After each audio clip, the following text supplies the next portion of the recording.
Hello दोस्तों, मेरा नाम है गौरव कुमार और आज हम हमारे इकोनॉमी से जुड़े और पिछले 7 दिन से जो मार्केट में सबसे बड़ी खबर है वो हम पढ़ने जा रहे हैं। का नाम है कुवैत एक्सपैट बिल पारित किया हुआ है, उसके बारे में।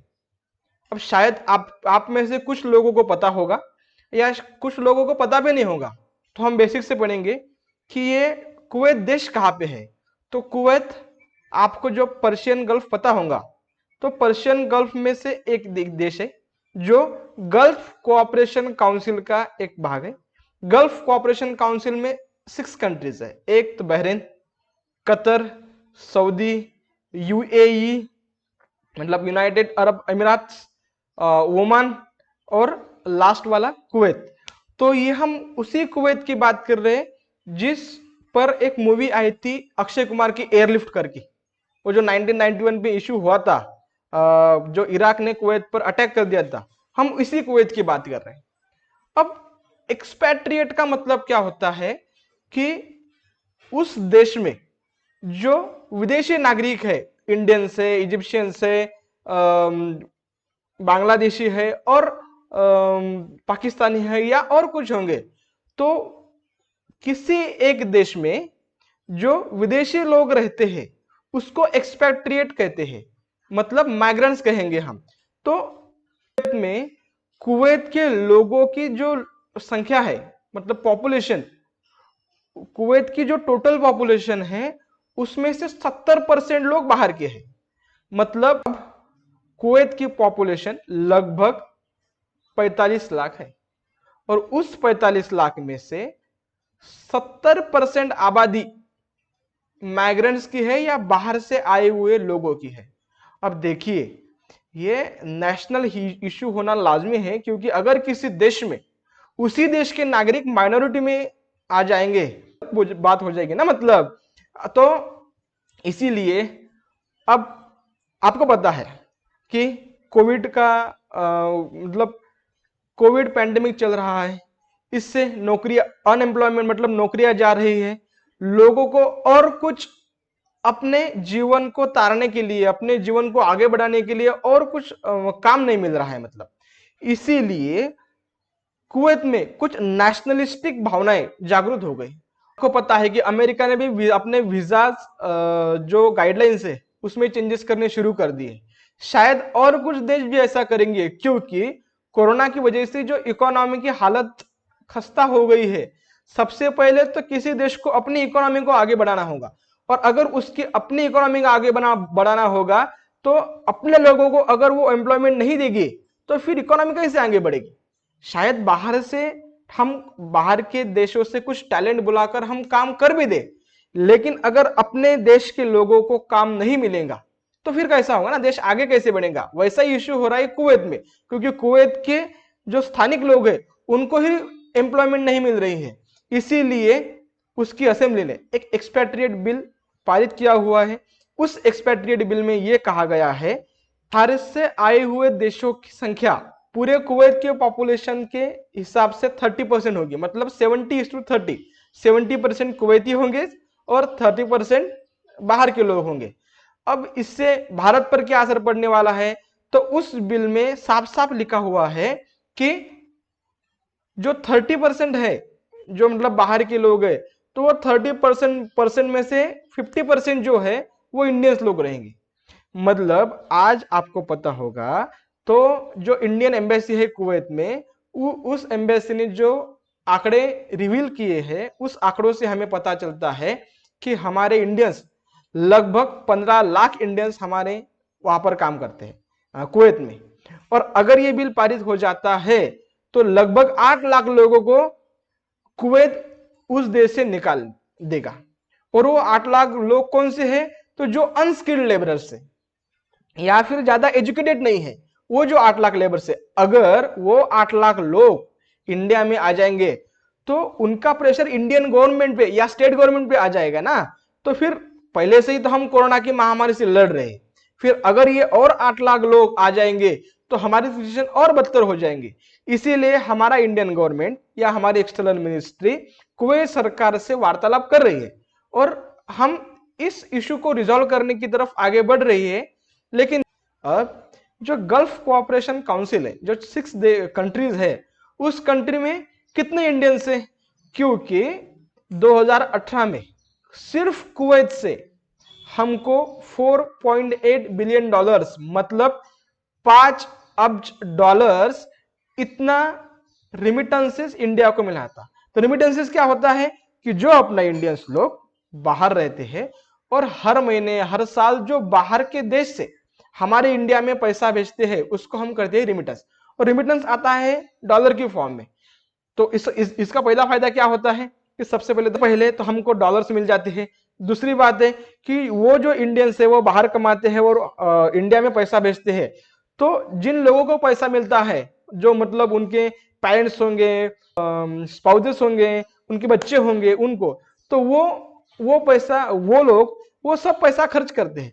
सो अगर वो पैसा खर्च करेंगे तो इंडियन इकोनॉमी को बढ़ावा ही मिलेगा ना, मतलब। तो ऐसी बात थी।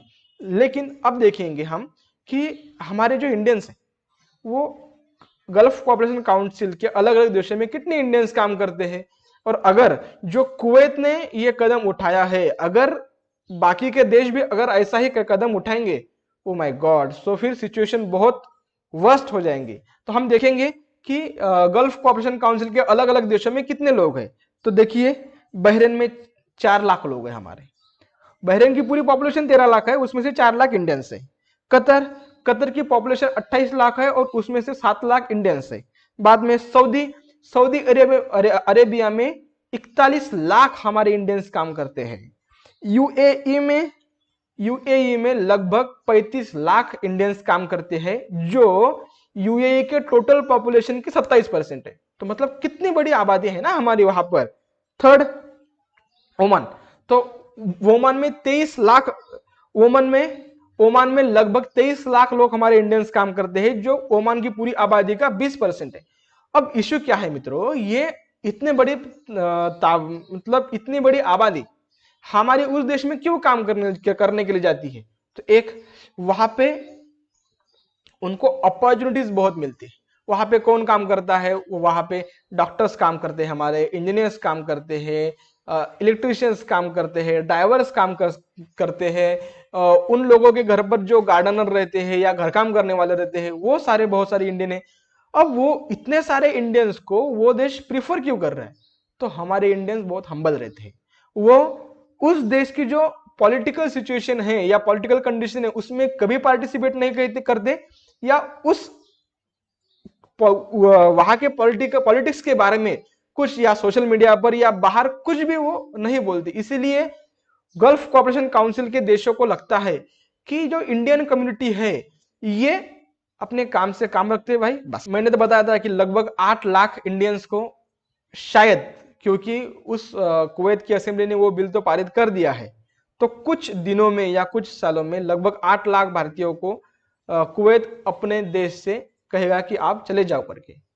लेकिन कुछ एक्सपर्ट्स, अब एक जेएनयू के वेस्ट एशियन एक्सपर्ट्स है झासर, वो बोल रहे थे कि ऐसी सिचुएशन गल्फ कोऑपरेशन काउंसिल के अलग अलग देशों के साथ बहुत बार क्रिएट हो गई है, क्योंकि हर एक देश में अपने नेशनलिस्टिक इश्यूज रहते हैं और उस नेशनलिस्टिक इश्यूज पर पॉलिटिक्स होता ही है। लेकिन ये पॉलिटिक्स कुछ ज्यादा लंबे वक्त तक नहीं होता, ये जल्दी से जल्दी खत्म हो जाएगा, क्योंकि ऐसे पहले भी हुआ था। इसलिए टेंशन की बात नहीं है। जो जिस तरीके से हम उसको बढ़ावा दे रहे हैं, मतलब या जिस तरीके से हम पैनिक हो रहे उस सिचुएशन के बारे में ज्यादा पैनिक होने की जरूरत नहीं है। अब एक सस्टेनेबल डेवलपमेंट गोल्स है, आपको पता होगा कि ये सस्टेनेबल डेवलपमेंट गोल्स 2015 में आए थे और 2030 तक हमको ये अचीव करना है। उसमें एक टारगेट है 10.7 करके, वो टारगेट को हम पढ़ेंगे जो माइग्रेंट्स के बारे में बात करता है। तो वो टारगेट क्या है?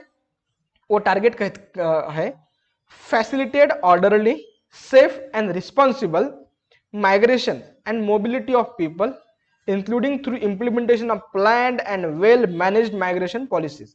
इसका सीधा साधा मतलब यह है कि जो माइग्रेंट्स इस देश से उस देश पर जाते हैं, उन माइग्रेंट्स को हैंडल करने के लिए और उन माइग्रेंट को अलग अलग इश्यूज को समझने के लिए उस देश की सरकारों ने अपने पॉलिसी में बदलाव करने चाहिए और उन माइग्रेंट्स के इश्यूज को बहुत सरलता से रिजॉल्व करना चाहिए।